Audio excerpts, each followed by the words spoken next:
The first sets of human remains that surfaced at Lake Mead appeared in quick succession, one after another. The environmental disaster unfolding at the largest reservoir in the U.S. was already hard to ignore. There was the giant bathtub ring that served as a reminder of the punishing drought in the West and diminishing recreation opportunities. But the bodies were a grim new sign of the crisis. Let's find out Colorado River would need years of biblical precipitation to be restored.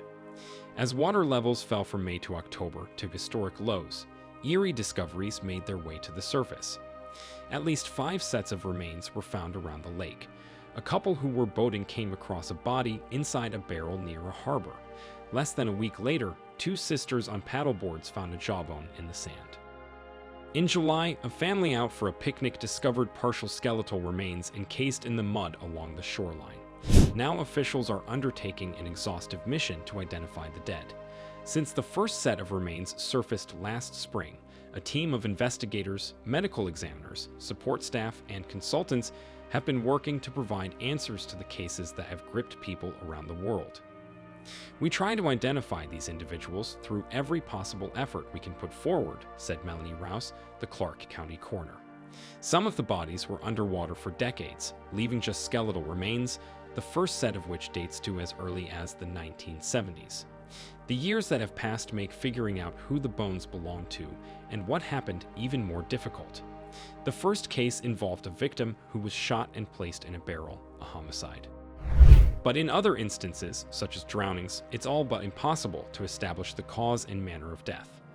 Officials have publicly identified one person, a man who is believed to have drowned, but whose cause of death was deemed undetermined, and continue to work on the other cases.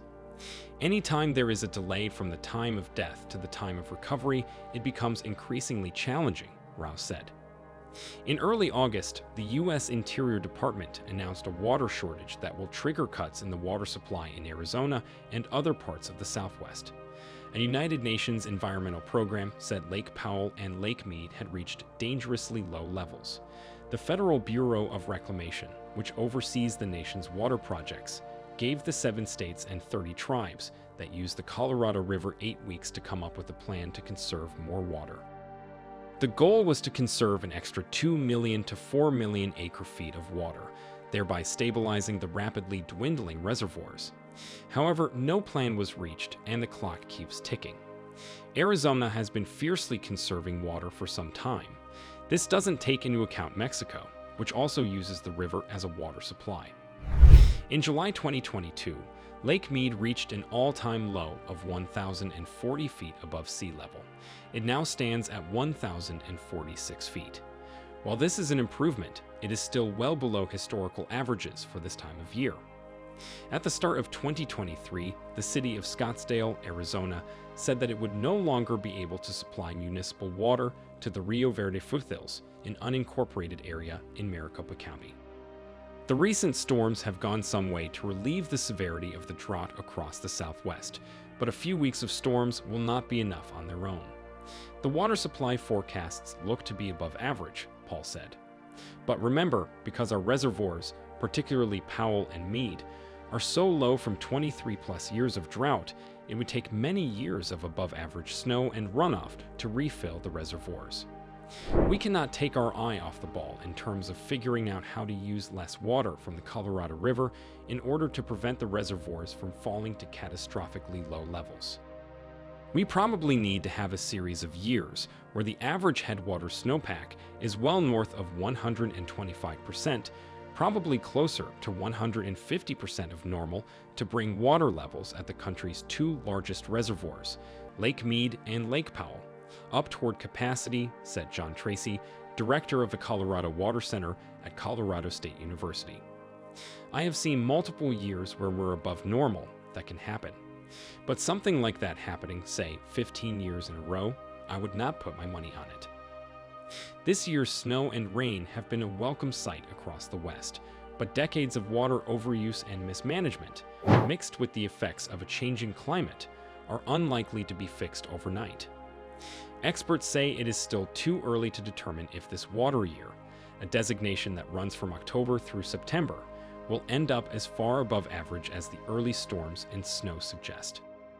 Even if it does, that would have to happen again and again to fix what has been wrought: the diminishing flow of the Colorado River, which provides water to 40 million people, and the drastically low levels at Lakes Mead and Powell and across western watersheds are problems for the long haul.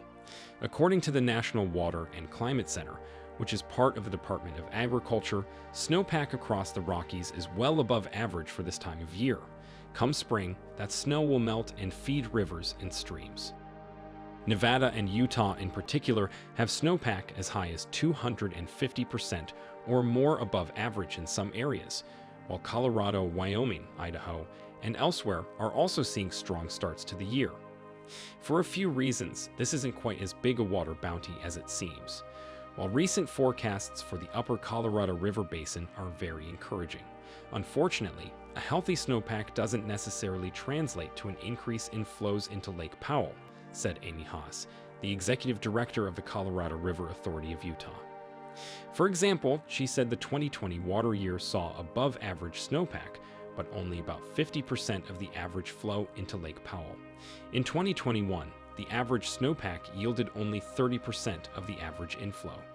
The reason for the discrepancy can be traced back to drought and climate change. Drier soil at higher elevations, a result of 2 decades of drought, will soak up more moisture as the snow melts in the spring, meaning less can reach tributaries and rivers. Further, the increased temperatures mean vegetation grows and blooms earlier in the year and survives later, and it will thirstily drink all of that snowpack. Furthermore, the snowpack in January doesn't necessarily translate to the snowpack in March, when it should be at its peak. It's a really good start to the year, Tracy said. If you think about it as an 800-meter run, it's like, wow, that first 150 meters, he really did well. Now what's going to happen with the rest of the race? The promising start to the water year comes as the states that make up the century-old Colorado River Compact, which established water rights to an upper and lower basin of the watershed and to Mexico. But after a deadline came and went last summer, states have apparently made little progress, and the feds may step in with requirements soon. For the moment, forecasts suggest that the wet weather in California in particular will continue over the coming days, and snow will continue to fall in various parts of the Rockies. But relying on the vagaries of these sorts of storms in the face of decades of drought and a rapidly warming climate clearly won't cure the water crisis. Weather doesn't change the fundamental problem or the path out of that problem, Custis said.